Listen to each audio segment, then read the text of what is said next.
Day 44, had to get up at 4 in the morning because our flight was at 8. Plus I had to duct tape my luggage together because it wasn't the zipper that broke, but it was the material around the zipper that detached from the hard shell. So there was that. And then get dressed, get a lift to the airport, and we got there.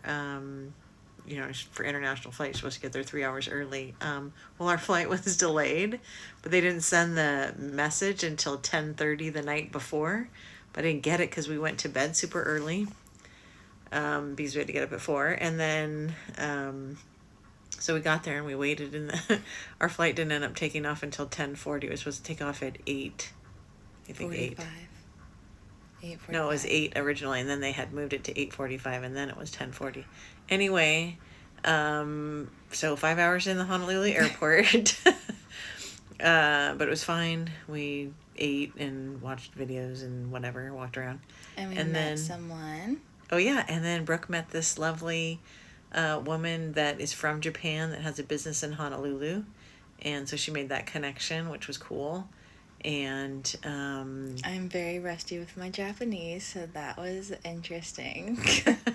And then we got on the plane. We had upgraded to exit row just so we could have some extra room, which is great. Which was paid off, definitely. Yeah, that was worth it.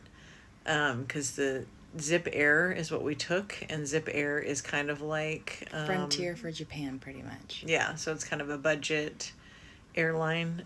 Anyway, so it was worth it. And it was cute because they have a QR code on the wall of the airplane, and you have to order food that way. They don't give you drinks or anything.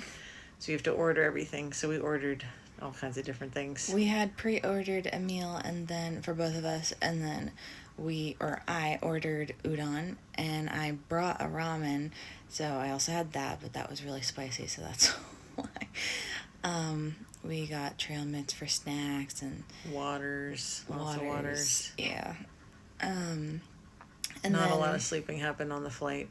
I mean, Brooks probably slept for like an hour and a half maybe, but I just kind of dozed. So then we got off the plane, and it was day 45, which was Christmas. Yes. So we left on the 24th, and we arrived Christmas Day in the afternoon at 2:30. Yep. And we got off the plane. We tried doing this immigration through an app, and it backfired. Yeah, and so fail. So we had to fill out all the forms, and since she couldn't read, I had to fill out all the forms. They make it in tiny print and not black ink. And then we finally got through immigration, got to an ATM, got money, and took a taxi because the 21-minute walk.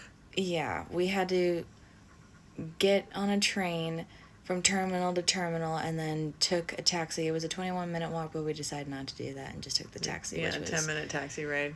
Which was... And also 1,000? We found out when we were getting on the plane that Brooke's carry-on bag weighs 30 pounds. Yeah, that was a jump scare in itself.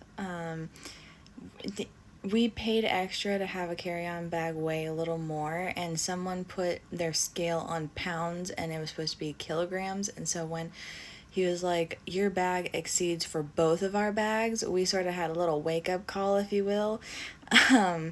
And then thankfully the lady caught it behind him and was like, you gotta move that to kilograms, and thank goodness it passed, because we wouldn't know what to do at that point. We were panicking, like, what could possibly happen, like, because there's no post office there, although we had the 5 hours, so I guess we could have ran to a post office, but yeah. Yeah, but then we taxied to our hotel, made it here. There's a Lawson in the lobby. A convenience store in the lobby. So Thank good. Goodness. Open 24 hours. Yes. And then we went to bed early, but got up at like 2 a.m. for a minute, and then went back to bed, and then got up at 5 a.m, and now it is 6:20 a.m. Yay!